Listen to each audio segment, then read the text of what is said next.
बिस्मिल्लाहिर्रहमानिर्रहीम। अस्सलाम वालेकुम नाज़रीन, हाज़िर खिदमत है आपका मेज़बान अब्दुल कुद्दूस, साथी मेज़बान शाहिद जावेद चौधरी के साथ रावलपिंडी इस्लामाबाद की ताज़ा तरीन अपडेट्स और कुछ एक्सक्लूसिव पेशगोइयों के साथ। नाज़रीन, army chief general Asim Munir के एलची ने अडयाला जेल में इमरान खान से मुलाकात करके सिस्टम को चलने देने के लिए पॉजिटिव पॉलिटिकल किरदार अदा करने की दरखास्त की है, अपील की है, मुतालबा किया है, आप कुछ भी इसे कह सकते हैं। और साथ ही ये यकीन दहानी भी करवा दी है कि आम इंतखाबात में अपने साथ होने वाली ज्यादतियों के अजाले के लिए पीटीआई के जो उम्मीदवार अदालतों से रजू करेंगे उन्हें इंसाफ देने वाले जजेस पर अब कोई दबाव नहीं डाला जाएगा और पीटीआई और नून लीग को ये अदालती जंग लड़ने के लिए बिल्कुल आजादाना लेवल प्लेइंग फील्ड दी जाएगी। ये जो एलची बनकर गए हैं, जरा ये कह रहे हैं कि वो हाजिर सर्विस जर्नल हैं, बहुत ताकतवर जनरल हैं। वो कौन है वो आज हम आपके साथ डिस्कस करेंगे कि उन्होंने वो क्या शरायत लेकर गए और जवाब में इमरान खान ने क्या 3 मुतालबात रखे। ये सारी तफसील एक्सक्लूसिव वीडियो आज हम आपके लिए बना रहे हैं, लेकिन इसकी तफसील में जाने से पहले हम नए आने वाले दोस्तों से ये गुजारिश करेंगे कि वो इस चैनल को सब्सक्राइब करके बेल आइकन जरूर दबाएं ताकि हमारी जो नई आने वाली वीडियोस हैं वो आपको मिलती रहें। तो जी नाज़रीन, अब बात करते हैं कि जो मुलाकात हुई है अडयाला जेल में, सबसे बड़ी खबर कि वो कौन से जर्नल थे जिन्होंने जाकर इमरान खान से मुज़ाकरात की हैं। बहुत हसास और अहम और नाजुक मरहला था नाज़रीन ये कि पाकिस्तान के अगले 5 साल की सियासत का भी इसी पर इन्हिसार है। मुल्क को जो सियासी और मुआशी अदम इस्तेहकाम दरपेश है उसका हल भी इन्हीं मुज़ाकरात की कामयाबी में है। आप और हम सब इसके लिए दुआ गो हैं कि हम जो पिछली रंजिशें हैं वो भुलाकर एक नई शुरुआत करें।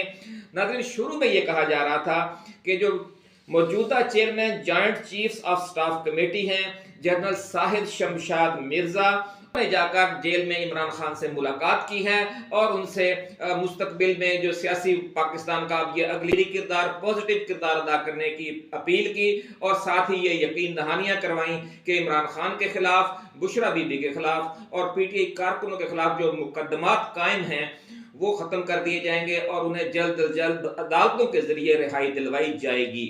लेकिन आज ये ताज़ा तरीन खबर आई है कि जो जेल में जाकर मुलाकात करने वाली ताकतवर शख्सियत है वो जनरल साहिद शमशाद मिर्जा नहीं है बल्कि लेफ्टिनेंट जनरल अवैस दस्तगीर हैं। नाज़रीन, CGS chief of general staff है जो आर्मी चीफ का नंबर 2 होता है। उनसे पहले जो लेफ्टिनेंट जनरल मोहम्मद सईद थे वो सीजीएस थे। उससे पहले जो मौजूदा chairman joint chiefs of staff committee है जनरल साहिद शमशाद मिर्जा, वो भी इस पोजीशन पर काफी अरसा रहे हैं और उससे पहले लेफ्टिनेंट जनरल बिलाल अकबर भी इस ओहदे पर रह चुके हैं, इसलिए ये बहुत अहम ओहदा माना जाता है। सीजीएस नाज़रीन आर्मी चीफ के बाद असर रसूख में दूसरे नंबर पर होता है पूरी फौज में, जो ऑपरेशनल और इंटेलिजेंस मामलात की निगरानी करता है। डायरेक्टोरेट ऑफ मिलिट्री ऑपरेशंस और मिलिट्री इंटेलिजेंस बराह रास्त सीजीएस की कमान में होते हैं। इसलिए हम ये कह सकते हैं कि जो पैगाम लेकर गए हैं आर्मी चीफ के एलची की हैसियत से जनरल अवैस दस्तगीर, वो सिर्फ आर्मी चीफ के एलची नहीं थे बल्कि पूरी फौज के, पूरी एस्टेब्लिशमेंट के एलची बनकर वहां गए हैं।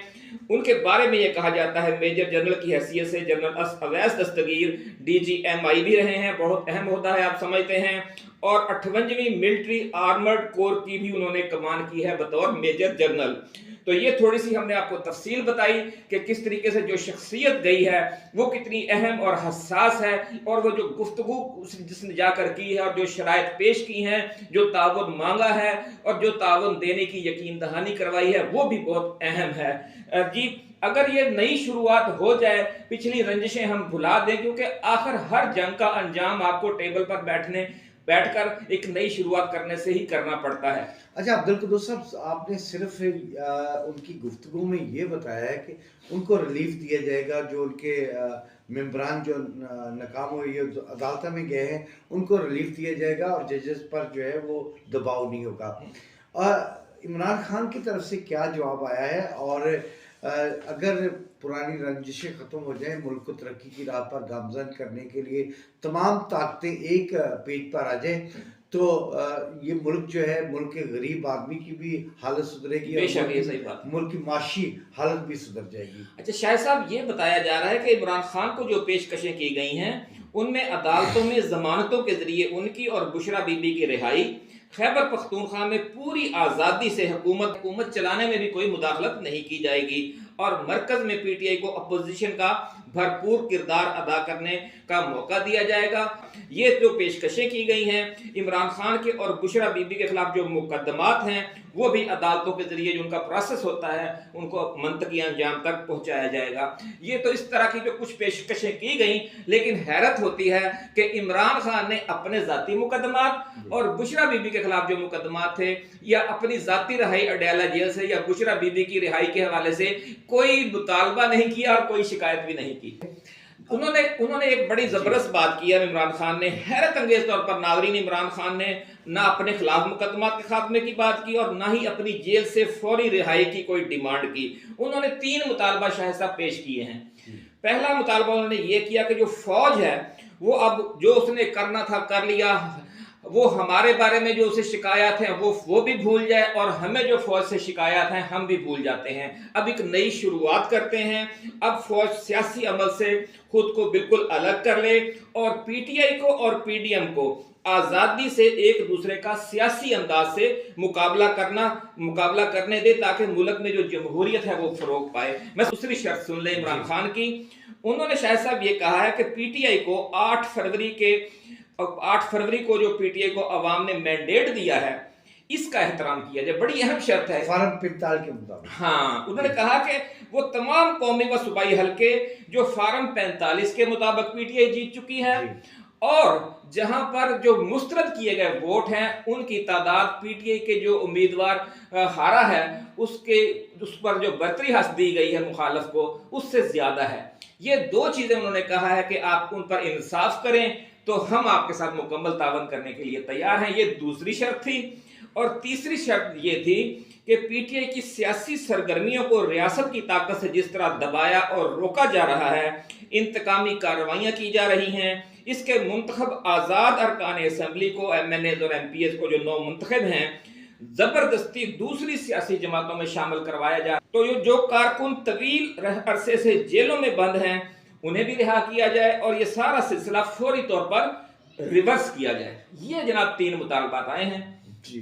आप क्या समझते हैं कि क्या ये मुतालबात पेश करके उन्होंने एक जायज बात नहीं की, यानी वो खुद इन मुतालबात से, क्या आप ये नहीं समझते कि वो ऐसे मुतालबात रखना चाहते हैं कि जो मंजूर किए जा सकते हों और इसका मतलब ये है कि वो खुद चाहते हैं कि एक नई शुरुआत की जाए? जी बिल्कुल, ये बड़े जायज मुतालबात हैं। हाँ जी। और अगर पीटीआई जो है वो अपोजिशन में और पुरअमन तरीके से इस हुकूमत को भी चलने दें तो मुल्क जो है माशी तौर पर बहुत बेहतर हो सकता है। तो और जो है, लेकिन सवाल वही है कि क्या ये वज़ीर-ए-आज़म का कैबिनेट जो है वो डिलीवर कर सकेगी?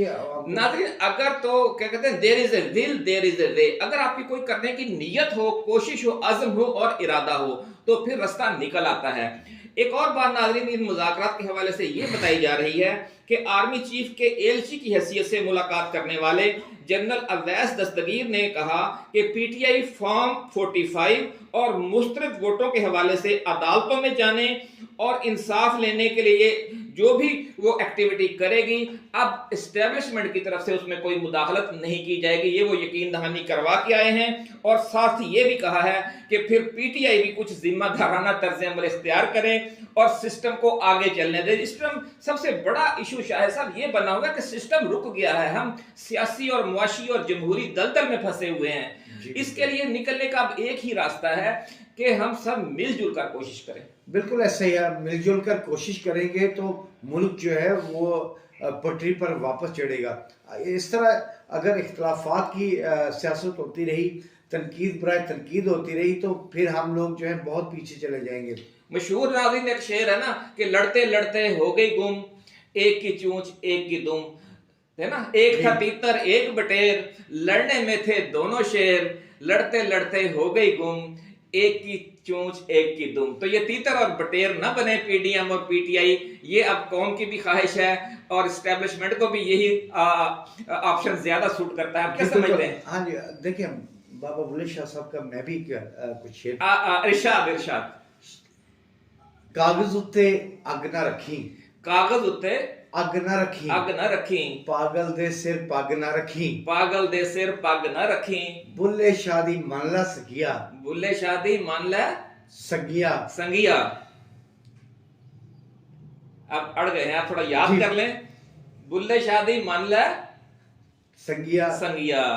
ठग दे, हाँ, ठग दे सिर दे पग न रखी, इस तरह है जी। घर दा राखा ठग ना रखी, मुझे याद आ गया। मुल्क दा राखा हाँ, मुल्क दा राखा ठग ना रखी। बहुत अच्छा शेर है नाज़रीन। अब आखिर में हम आपको थोड़ा सा वो एक मंजरनामा बयान करने की कोशिश करते हैं कि अगर ये अदालतों के जरिए 8 और 9 फरवरी की दरमियानी रात जो धांधली की बल्कि धांधला किया गया है वो अनडू किया जाता है, तो उसकी सूरत में क्या मंजरनामा होगा, वो थोड़ा सा हम डिस्कस कर लें। नाज़रीन, कम से कम 40 हल्के कौमी असेंबली के ऐसे हैं कि जहां फॉर्म 45 के मुताबिक पीटीआई जीत चुकी है, क्योंकि फॉर्म 47 में जो नतीजा दर्ज है वो फॉर्म 45 के में दर्ज वोटों के मजमूए के मुताबिक नहीं है। और इमरान खान का यह मुतालबा है कि जो फॉर्म 45 है वो सिर्फ पीटीआई वालों के पास नहीं है, उस हल्के से जितने भी उम्मीदवार होते हैं सबके जो पोलिंग एजेंट होते हैं वो उनको दिया जाए। अदालत सबको बुला ले, बाकी न सिर्फ पीटीआई को बुलाए बल्कि जो आजाद उम्मीदवार हैं, जो दूसरी जमातें हैं, सबको मिलाए। जिनका फॉर्म 45 आपस में मैच कर जाए वो ओरिजिनल है। अगर मुस्लिम लीग नून के उम्मीदवार के पास कोई फॉर्म 45 है भी, लेकिन वो जमात इस्लामी वाले से नहीं मिल रहा, जो वो किसी आजाद से नहीं मिल रहा, लेकिन जो पीटीआई वाले के पास है वो मिल रहा है, तो फिर इसका मतलब उनका मौक़िफ़ जायज है, बिल्कुल जायज है। तो फिर अच्छा ये देखिए ना, अब हाई कोर्ट ने भी वापस मुतलका इदारे के पास भेज दिया है, यानी इलेक्शन कमीशन के पास भेज दिया है। अब जो है फिर डिले हो जाएगा। नहीं, डिले नहीं। अगर बात यह है कि जिसे पिया चाहे वही सुहागन, अगर इस्टेब्लिशमेंट ये फैसला कर लेती है कि उसने गैर जानबदार हो जाना है, तो फिर सिग्नल हर तरफ चले जाएंगे, आप समझते हैं। फिर तो इलेक्शन कमीशन भी इंसाफ करने लग जाएगा। क्या ख्याल है आपका? बिल्कुल इंसाफ होना चाहिए, मैंडेट को तस्लीम करना चाहिए। अगर मैंडेट को तस्लीम नहीं किया जाता, जैसे बांग्लादेश हुआ था, तो दूसरा कोई ऐसा वाकया ना हो जाए, खुदा न खास्ता। लेकिन जिस तरह अवाम 8 फरवरी को निकली है, मैं तो हैरान था कि किस डिसिप्लिन के साथ अवाम लाइनों में लगी है, वोटर लाइनों में लगे हैं और वोट कास्ट किया है। ये इंतकाम लिया है इन्होंने। नहीं, इंतकाम के साथ शाहिद जवेद साहब एक और बड़ी अहम बात यह है कि जो मुल्क का मेन स्ट्रीम मीडिया है, जो अखबारात हैं, जो चैनल्स हैं, लोगों ने उसकी तरफ से फैलाए गए तासुर को रद्द किया, उनकी फैलाई हुई मायूसी को रद्द किया। और आप देखें कि जो साबित ये हो गया कि जो सही तर्जुमानी है वो सोशल मीडिया पर और यूट्यूब चैनल्स पर और फेसबुक चैनल्स पर की जा रही है। ये भी एक नई ट्रेंड सामने नहीं आया। बिल्कुल ऐसा ही है। अच्छा, अब पीटीआई को ये समझ आना चाहिए कि एहतजाज, धरने और तशद्दुद की सियासत जो है उसको छोड़ के, अगर जैसे इन्होंने 8 फरवरी को किया पुरअमन तरीके से और उसके रिजल्ट आपके सामने हुए। बेशक बेशक, अगर ये पुरअमन ना रहती तो हो सकता है ये रिजल्ट ना आ सकता, अगर लड़ाई झगड़े हो जाते। बिल्कुल ऐसा ही होना था, बहुत सारे पोलिंग स्टेशन बंद हो जाते, लड़ाइयां होती। इसी के साथ नाजरीन हम अब आपसे इजाजत चाहेंगे, लेकिन शाहिद जवेद साहब से वो जो थोड़ी सी अड़ गए थे वो पंजाबी बाबा बुल्ले शाह का कलाम, अगर ये जाते जाते हमें दोबारा सुना दे तो मजा इस वीडियो का दोबाला हो जाएगा। उसके साथ ही अब हमें इजाजत दीजिए। अल्लाह हाफ़िज़ जी। कागज उत्ते अग ना रखी, कागज उत्ते अग ना रखी, अग न रखी, पागल दे सिर पग ना रखी, पागल दे सिर पग न रखी, बुल्ले शादी मल्ला संगिया, बुल्ले शादी मान लै संगिया, मुल्क दा रखा ठग ना रखी। मुल्क दा राखा ठग ना रखी। अल्लाह हाफिज। अल्लाह हाफिज।